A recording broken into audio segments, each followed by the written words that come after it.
1% of the people in the general population have the overwhelming amount of money, and 1/10 of that 1% has almost all of that, right? So I think it's like the richest 100 people in the world have as much money as the bottom 2.5 billion.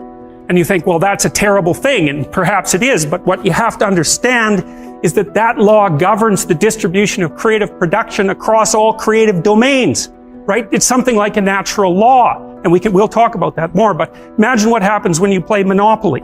You've all played Monopoly. What happens when you play Monopoly? One person ends up with all the money. All right, then you play another game of Monopoly. What happens? One person ends up with all the money. It's actually the inevitable consequence of multiple trades that are conducted randomly. So if you take 1,000 people and you get them to play a trading game, you each give them $100, say, or $10, and they have to trade with another person by flipping a coin. I win the coin toss, you give me $1, you win, I give you $1. If we all play that long enough, one person will end up with all the money and everyone else will end up with zero. So it's a deeply built feature of systems of creative production, and no one really knows what to do about it, because of course the danger is that all the resources get funneled to a tiny minority of people at the top, and a huge section of the population stacks up at zero. But to blame that on the oppressive nature of a given system is to radically underestimate the complexity of the problem.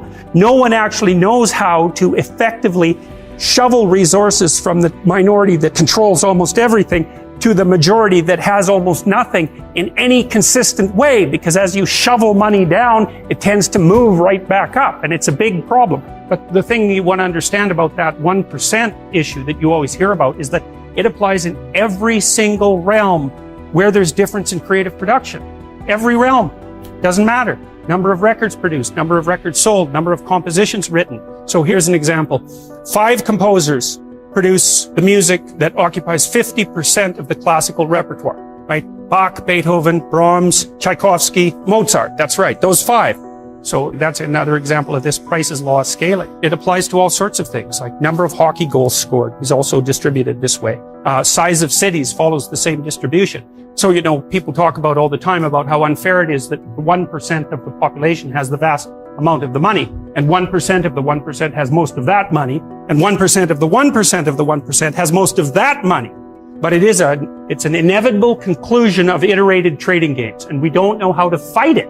We don't know how to take from the people who have and move it to the bottom without it instantly moving back up to the top. Different people maybe, but still back up to the top. Because even the 1% churns a lot. Like I think you have a 10% chance, if I remember correctly, you have a 10% chance of being in the top 1% for at least 1 year of your life, and a 40% chance of being in the top 10% for at least 1 year in your life. That's in Canada and the US. It's less so in Europe. So there's a fair bit of churning at the top end. It's not the same people all the time who have the money, but it is a tiny fraction of the people all the time who have all the money. Anyways, the reason I'm telling you about that is because after the peasants were granted their land and started to become farmers, a tiny minority of them became extremely successful, and those people produced almost all of the food for Russia and the Ukraine. So what happened in the 1920s when bloody Lenin came along and collectivized the farms was that they defined the kulaks, who were these tiny minority of successful farmers who maybe had a brick house and were able to hire a couple of people and had some land and some livestock and were very productive people. They defined them as socially unfriendly elements, and they sent groups of intellectuals out into the towns to collectivize the farms. And so the idea was that, well, you would pool your land and everyone would farm it collectively, and the land was taken away, of course, from the tiny minority of people who were actually productive and had actually managed to own much of the land. So you have to imagine how that would occur. Okay, so it's in the 1920s, it's after World War I, Russia's in pretty bad shape, the villages are full of brutalized men who have post-traumatic stress disorder, and lots of people who are not doing well at all, and the bloody intellectuals come into the town and they say, you know those successful farmers up the street that you've always been pretty jealous about in your useless manner? Well, they're actually pigs and demons who are stealing from you, so why don't you come out, we'll form a nice little mob and we'll take everything they've got.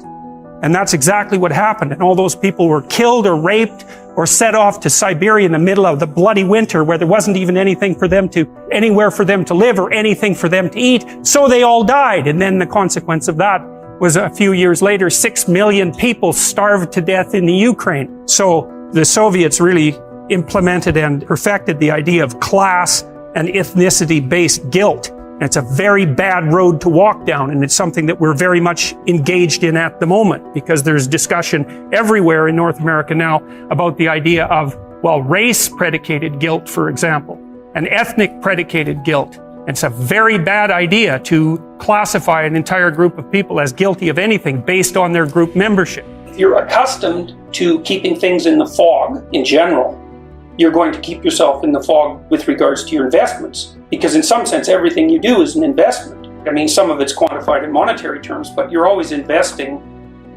in one manner or another. And so I think if your character has been disrupted by your persistent attempts to deceive yourself about the nature of reality, you're going to be a financial train wreck. And I mean, I've certainly seen that in my clinical practice. I've seen people burn through amounts of money that you wouldn't think someone could burn through in that short a period of time because of self-deceptive blindness. If you have a high IQ and you're conscientious, which is another trait, then you're more likely to be financially successful, say, by the time you're in middle age. And so that looks like two temperamental traits whose presence enables you to beat randomness over time. So those traits work very well in this society at this time, but you can also argue that that's also a matter of chance, because there wouldn't be unconscientious people if at some point in the past unconscientiousness hadn't aided their survival. So what constitutes beating a system depends on the parameters that you put around the system. And you can think the same thing about, well, look at how successful he is. Okay, you mean financially. All right, so then, well, how's his health? How's his marriage? How are his relationships with his children? What price did he pay for his wealth? Like as you add dimensions of evaluation, whether that particular person won or lost might not be so self-evident. One idea that's very common in our culture is that poverty is caused by lack of money, and that's a really stupid idea, because money is very difficult to handle. I had clients who were addicts, and the worst possible thing that could happen to them was that they got some money. They're just done. First of all, they were hanging around with people who were a little on the sociopathic side, and so especially if they weren't that bright and couldn't defend themselves very well, as soon as they got money, well, it was off to the bar with all the friends. And one guy I remember in particular, every time he got his disability check, he was gone for 5 days. You usually found him in a ditch, because he'd just go to the bar, spend every cent he had on alcohol, and wake up in a ditch, 3/4 dead, eventually completely. And then he was ashamed and horrified and repentant, and he'd straighten himself out again, and then that was all well and good until, as long as he was broke, until the next check showed up, and then bang, the same thing. So, it's not like money is necessarily a good for everyone. It's hard to manage money. It's really easy for it to disappear. I mean, elderly people have a hell of a time now because, crooks are contacting them on the internet non-stop, and so just giving people money, it's like pouring water in their hands. It's not that helpful, not necessarily that helpful. And then, of course, contributors to poverty are, well, it's not so good to have a low IQ.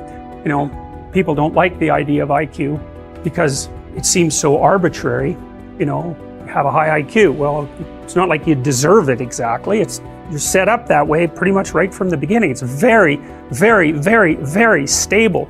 You can make a high IQ person stupider by, not educating them up to the level of their possibility, but taking someone who has a low IQ and trying to raise that, it's like, if you can figure out how to do that, well, it's Nobel Prize time for you, because people have tried that a lot, and our society is increasingly sophisticated, so it's by no means obvious.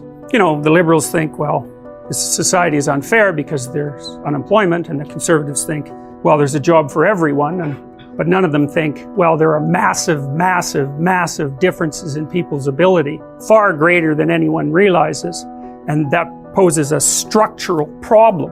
I had a client, and I got him a volunteer job, which is way harder than you think. You need a police check, for example. Like, it's harder to get a volunteer job than a real job, but I got him in a volunteer job, and he had to fold pieces of paper, letters.